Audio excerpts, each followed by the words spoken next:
Alright, welcome back to another video from Insectech's Android Application Penetration Testing course.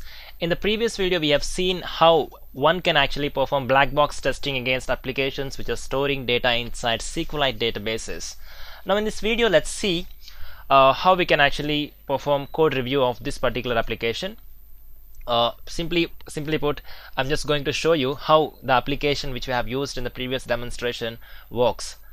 We are going to look at the source code of that application. I'll quickly walk you through how the developer is storing the data inside your SQLITE databases.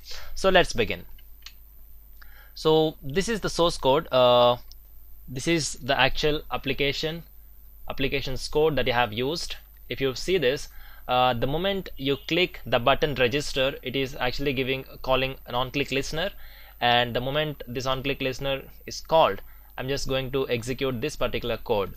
Right, if you observe this, I'm first taking the user input, and then I'm just putting it into a string called emp name. Again, I'm just taking the password and putting it into the emp pass string. Now I'm opening the database. If you see this open database function, this is defined here. As you can see, I'm just getting a writable database the moment this function is called. I'm just going back, and once after opening this database, after getting a writable database, I'm just calling this insert values method.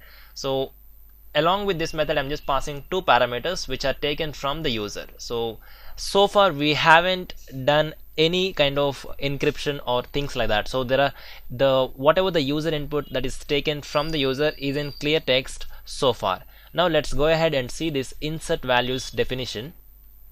If you see this, we are taking this emp name and emp, actually this is the password. Of course the name can be anything. Now I'm just creating the content values object, and I'm just simply inserting them into this particular table. So emp values contains the values we are passing, and table name is this one, admin. So we are simply inserting whatever the data that we are taking from the user. No additional checks, no additional security validations.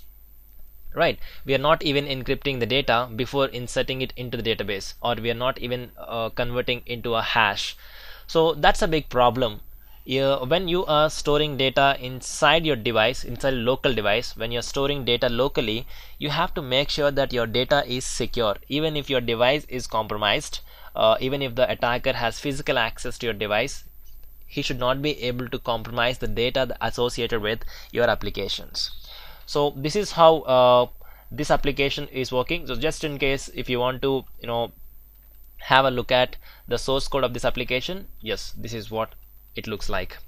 Now maybe when you are performing source code reviews, probably you can have a look at the source code, and if it is having the same functionality, probably you can report it. Right, so that's all I had in mind for this video. Thanks for watching it. Thanks a lot.